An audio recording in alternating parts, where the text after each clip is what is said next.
que dieron. Vamos a ver a CNN, que esos son otros. CNN estuvo cochino. CNN lleva varios días cochino. Pero estuvo cochino o él ha sido cochino todo el tiempo. Siempre, pero sabes que ellos tienen unos lapsos donde se les exacerba la locura, ¿no? Y empiezan a atacar y a tener unos invitados sin sentido, ¿no? ¿Qué pasó? No, leyendo. Más Twitter. Dale. Vamos a ver el de CNN, rueda. ¡Prepárense!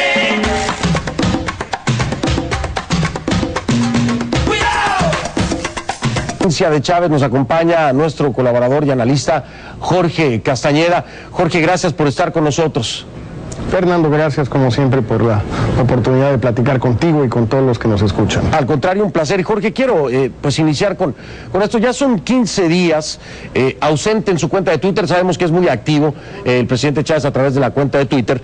Y también ya son 2 semanas, es decir, ha habido ya mucho tiempo de por medio con estas declaraciones, primero de un diputado que si ya viene o no, el diario incluso se dijo que tal vez en unas horas regresaría, después se desmintió. ¿Qué está pasando en esto?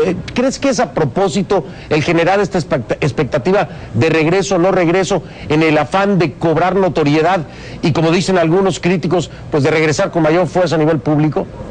Bueno, es perfectamente posible, Fernando, no sería el primer presidente autoritario o democrático que utiliza una enfermedad real o más o menos inventada para crear una expectativa, un vacío que después llena y que le permite retomar las riendas de asuntos que había empezado a perder.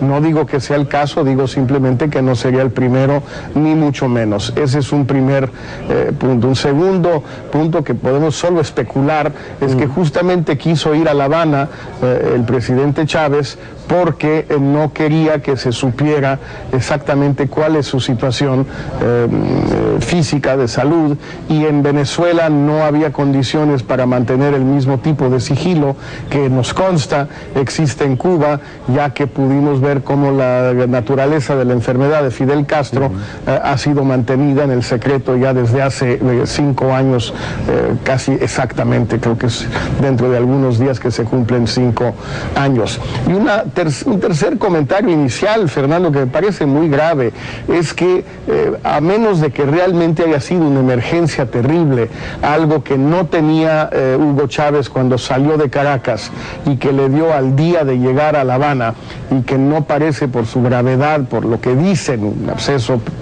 pélvico, la zona pélvica, pues no es algo que impida un vuelo de 1 hora de La Habana a Caracas. El propio presidente Chávez lo que está diciendo es que los servicios de salud, los servicios médicos, la atención médica en Venezuela, en Caracas, no tiene la calidad necesaria para atenderlo a él y que él prefiere operarse, curarse, atenderse médicamente en La Habana. Eso habla muy bien de la admiración que Chávez le tiene a la medicina cubana, pero habla muy mal del respeto que le tiene a la medicina venezolana, y por tanto ahí también creo que por lo menos hay una serie de dudas que uno puede plantearse sobre en dónde están las lealtades de Hugo Chávez. Ahora, en este tema, porque él sale a la gira, ¿no? Brasil, Ecuador y bueno, Cuba, y entonces ocurre todo esto, pero también es un momento que pudiera ser muy peligroso. ¿Cuál es tu interpretación acerca de esto, en el grave riesgo de lo que ocurre con los rodeos 1 y 2, y al mismo tiempo con una crisis energética terrible que ha cobrado pues gran parte de la molestia que manifiestan las personas a través de las redes todos los días? ¿No crees que el regreso o la ausencia le pueda complicar a Hugo Chávez una popularidad en vistas de elecciones en las próximas? Bueno, Fernando, yo creo que no hay la menor duda de que Chávez enfrentará a finales del año entrante la elección más difícil de sus 13 años, lo que serán entonces 13 años en el poder, tanto porque llega ya desgastado con el desgaste normal de tanto tiempo en el poder, como por el deterioro terrible en las condiciones de seguridad, de lo cual es un síntoma esto que está sucediendo en las cárceles venezolanas, cárceles que siempre han sido, digamos, peligrosas y violentas, pero que con una sobrepoblación que a su vez viene de un aumento brutal en la criminalidad y la delincuencia en Venezuela en general y en Caracas en particular, pues ha generado una sensación de malestar. Súmale a eso el tema energético, súmale la inflación disimulada pero real, súmale un crecimiento económico que este año se prevé un poco más elevado que los anteriores, pero de todas maneras muy raquítico. Hugo Chávez se enfrenta a una elección a finales del 2012 muy complicada y sin duda va a recurrir a toda su colección de mañas, es un costal de mañas como decimos en México, va a recurrir a todas las mañas en ese costal para sacar adelante una elección que se antoja más difícil que antes, sin duda. 23% de inflación, creciendo la deuda pública, el tema de los rodeos, el tema de la crisis energética. ¿Qué impacto tiene esto, no solamente para el Chávez hacia el interior de Venezuela? ¿Crees que tenga un impacto importante hacia el exterior, es decir, en la región, después de haber estado trabajando tan cerca con sus pues proyectos en Ecuador, refinerías, apoyos a otros países de la región? ¿Crees que esto puede afectarle también en cómo es percibido hacia el exterior y que tanto continúen trabajando con él en este proyecto de región que ha planteado él mismo? Bueno, Fernando, hay unas por otras. Obviamente Hugo Chávez ha perdido mucho ascendiente en muchas partes de América Latina ante el evidente fracaso de su gobierno, de su política económica, de su política social e incluso, diría yo, de su política internacional fuera de América Latina. Dicho eso, también se han notado algunos tantos importantes, como por ejemplo la elección de Ollanta Humala a la presidencia de Perú.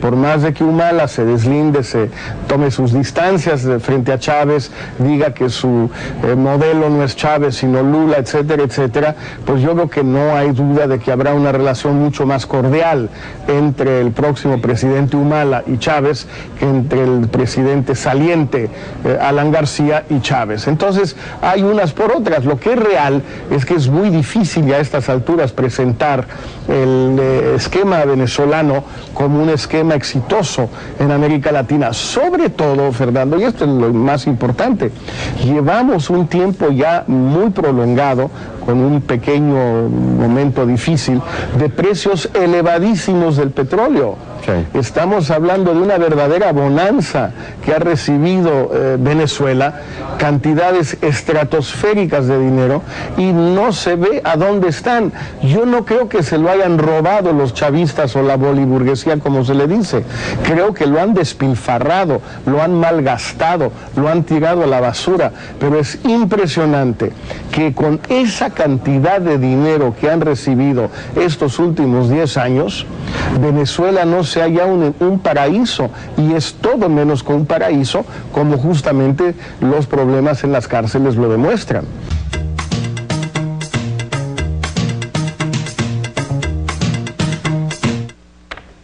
Bien.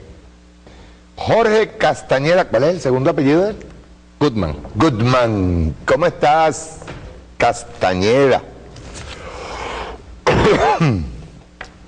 O sea, decir que pertenece a la nómina de la CIA ya es una cosa desde hace tiempo. Sí. Señor Jorge Castañeda hizo un libro que se llamaba La vida en rojo, que pretendió ser una biografía de Ernesto Che Guevara, en donde él se declaraba abiertamente guevarista, haciendo esa biografía, pero con una variante, para que ustedes vean cómo trabaja el imperio, cómo trabaja, que utiliza a este señor Jorge Castañeda, que supuestamente era comunista. Este Jorge Castañeda, escritor de pagado, igual que Carlos Fuentes, sí.